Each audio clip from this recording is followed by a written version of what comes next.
Hi there, welcome to the Fierce Factor podcast. I'm your host, Kaylee Lindholm. And I think it's time for us women to shift the conversation in business and step into our feminine leadership to do the most iconic work the aesthetic industry has ever seen. Each week, I'll be bringing a powerful dose of strategy, sarcasm, solutions, and sass that will rev up your creativity and ignite your brilliance as you link arms with me along our shared path of personal and professional growth in 20 minutes or less. Let's go. Hello, leader. Welcome back to the Fierce Factor podcast. It's your host, Kaylee here, and you are tuning in to episode number 191. And I felt, call it inspired today to jump on here and share a message that I feel, a little bit, what's the word? Unsettled about, and really just based on conversations I've been having and hearing in our industry as of late. And that's about thought leadership and what thought leadership actually is and what that means, what it means to me, and what I believe it means in the work that I do with the women that I work with in this industry and beyond. So often, I am told that by somebody that they're a thought leader or a key opinion leader, or they're in high demand or developing their personal brand, and that they need to have an ecosystem of support around them to help them really fly, right? And be that brand that they see themselves as, to be a public figure on stage, to be an influencer on social media, to be somebody who has done something exceptional in the world. And at the same time, I'll hear that same woman say that they feel frustrated they don't have the right team to support them through that process. They feel like they're something extraordinary because of a certain amount of revenue that they've hit, or there's something just simply unique because somebody else has identified them as a thought leader. And I have to say, I don't really love that word being tossed around loosely. I don't think that just because somebody, maybe a company came to you and said, can you be a trainer for us? Or can you speak on stage on our behalf and talk about the results that you've achieved with our technology, makes you any kind of a thought leader, to be honest. I think that's great. I think that's a great partnership, a great potential stepping stone to helping you learn how to show up and be a mentor for others, to share your collective years of experience or knowledge or research that you've done. I think that's incredible. And I've done that too. But I also see the idea of thought leadership as something that is way bigger.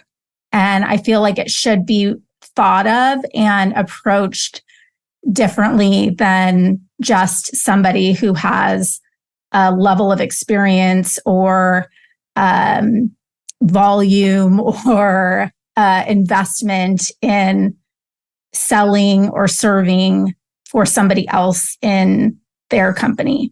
And what I mean by that is, when I think of the work that we do to help develop thought leaders in our space, I'm thinking of legacy work, right? I'm not thinking of building a pop culture business where it looks great, or I hear so many times, well, I've hit this revenue goal, I'm making this much money in a year. And that's amazing. I impress myself sometimes with the amount of money my business can generate. And, we have those moments where our ego's like, oh my gosh, I can't believe I made that much money and I worked so hard to do that. And then turn around and say, well, I need all the other people to just get in line and make it happen, behind me. And, that's a lack of a huge gap in leadership. If you really honestly think that building your thought leadership is something that, has to do with you and only your personal brand, and yet you want to have a sustainable legacy business, you're going to have to do the right things in the right order. And that means getting your team in place. That means really getting clear on who you want to be in the world and what kind of relationship you want to have to your business, and not just skipping the line to call yourself a thought leader because someone else has identified you as that or has given you an opportunity for public visibility. And from my perspective, thought leadership truly it's a 3-year process minimum. And that means starting with learning how to lead yourself, learning how to lead your mind, how to become a woman who is capable of showing up with the right tools to have public visibility, to have leadership over a team of people who are all operating in line with the type of experience that you expect to provide to your clients, with a level of integrity and ethics and buy-in to the vision that you have put in place. That is not something that you can hire out someone to build for you.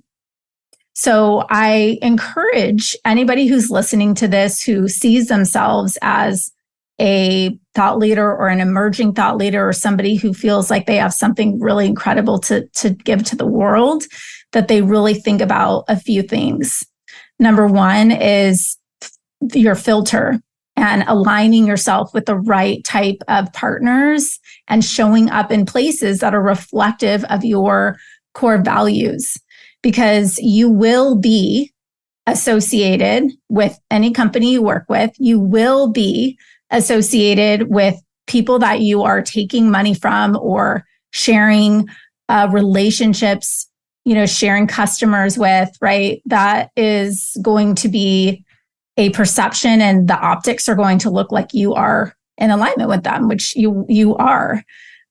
So if you are doing business with a company that is working out of integrity or that you don't feel aligned with, or that is not growing along the same path as you, I highly encourage you to think about using a better filter and focusing your energy, efforts, and time on working with, or even if you have to do it on your own, working with people that will support you to achieve your goals and to give your voice to the world in the way that you want your message to be portrayed. I also think about thought leadership as something that's bigger than an industry, right? Is thought leader truly just industry specific, right? What if you had a broader message to share? Because I think so many of you do. I think so many women that I work with, when we start to really unpack and dive deeper into the layers of how they're showing up, they're really selling themselves short. What if your impact could be universally influential? What if you could impact other people outside of our industry across the globe? What if you could share your story with a bigger audience? I have a feeling that by telling yourself you're a thought leader, or listening to somebody tell you that you're a center of excellence for us, and so therefore you are an industry thought leader, is really selling yourself short, because you have such a gift and so much more to give, and there's a bigger stage for you. So I just don't think it's about showing up. It's about showing up in the right way. It's about showing up with the right message. It's about showing up in a way that isn't selling yourself short, that isn't playing safe. I see so often, especially with high growth women and women who have achieved so much and had so much success in their life, potentially who have felt like they've had a lot of control over the growth that they've had in their life and the position that they're in. And happens to be a lot of women that we work with at KLC, because we work with the creme de la creme, right? And women who have faced adversity, women who have invested years and years and years of training, studying, and being the best in their class, taking bold risks to get to where they are. I find that they get to a point where we start to play a little bit too safe, and we start to think that the things that we're doing to push ourselves out of our comfort zone are actually challenging, when in fact, they're just heavier lifting of the same thing, right? Spending more time on one project, or just building more and more of what you already have. But when's the last time you really pushed yourself out of your comfort zone? I know I'm doing a cold plunge challenge this month, and I'm getting a lot of questions about cold plunging, and it's super trendy now. I've been doing this for a few years, but I chose to do a cold plunge because it was literally like my biggest fear, getting into frigid cold water. And I cried, like wet tears, cried the first time I did. So yeah, are there like other physical benefits? I'm sure, but I do it because it mentally challenges me. And I told the story at our retreat last month about switching up my golf swing. And I went from being a pretty decent golfer to like literally shanking the ball. And my swing was all contorted because I had to learn a new swing. And I was even at the country club driving range and trying out my new swing. And I think I even swung and missed the ball, or I completely like whiffed it and it rolled like 2 feet ahead. And this little boy, Harrison, who I coached when he was 7 years old in soccer, like pulled up next to me on the mat next to me and just started like crushing balls. And I was so embarrassed. I literally went to my car and cried because it just sort of caught up to me that I was doing something that I was not good at. And we're not used to putting ourselves in situations where we are really terrible and we have to be bad in order to be good. And so I look at women and men, right? But in general, people that talk about their influence and their impact and their knowledge and how much they have to give. And I feel like we mislead ourselves and many times about what it truly means to lead others and to be somebody that other people want to follow. And I just want to, use this podcast as an opportunity to really think about what it does require of you to be a true thought leader in the world, somebody that's willing to push themselves, someone that's willing to be an example to other people, somebody that is aspirational, that other people can look up to because they're doing things that not many other people are doing. Somebody that is aligning themselves with the right partners and the right team and the right ecosystem to truly support who they want to be, even when it is the difficult decision, even when it means compromising, making money, even when it means I'm not going to get that visibility or I'm not going to get that opportunity. Being a thought leader requires you to live and act and breathe in alignment with who you believe that you truly are and who you can be for the world. So if you're somebody who's looking to develop your thought leadership, if you're somebody who sees yourself as building a brand that is more than just, the business you're in or the title that you have on your business card, then I challenge you to really think about where you're stepping out and showing up for the world in a way that is going to be really uncomfortable, that potentially other people are going to not agree with. That is what thought leadership requires of you. It requires you to have a contrarian thought. It requires you to really see the world and explore it differently from other people. So to me, it's not something that is a word that I think should just be loosely tossed around. And I don't think that it's something that belongs to everybody. I don't think it's something that belongs to many of the people who would consider themselves to be thought leaders. But if you really, truly know that you are that person, that you are the person that's willing to take the bullets head on, that's going to have things to say that not everyone will agree with, that you're going to explore the potential of making a noteworthy change in the world, that you think more provocatively, you act on those thoughts, you know that your goal in this world and developing the thought leadership that you will imprint upon this industry, your marketplace, the people around you, anybody in this world is going to require very uncomfortable things of you. Then think about who you're setting yourself up with and think about where you're showing up.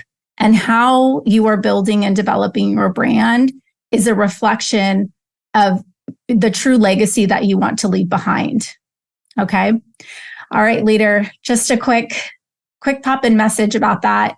I'd love if you have some commentary on this to circle back with me, send me a note. I feel like this is a dialogue that needs to happen. And it's a bit of a frustration that I feel in a great way, in a way that continues to inspire and challenge me to be a role model and be a true leader. And so I'd love to know if you're in alignment with me. And if not, I'd love to know that too. All right. I hope you have an amazing week, and I'll see you same place, same time next week. Take care. Listen, leader, if you're vibing with me here, hang tight, because I have a brand new resource for you. You are a successful, confident, powerful woman who just isn't into being average. No, you have a calling, and part of that calling is requiring you to level up. And I know that if you're working to cross the next $1 million milestone in your business, you need to be in the right circles. And perhaps that's why you found us. I'd love to invite you to join The Blueprint, a weekly resource for inspired, provocative thinkers who are taking this conversation to the next level. Get access to free business tools, podcast supplements, guideposts, and direct communication with me and my expert team. And of course, a masterfully curated circle of women making big moves and disrupting the status quo in aesthetics and wellness. You can link directly through the show notes or head to klcconsultants.com/blueprint. It's time to elevate. See you there, goddess.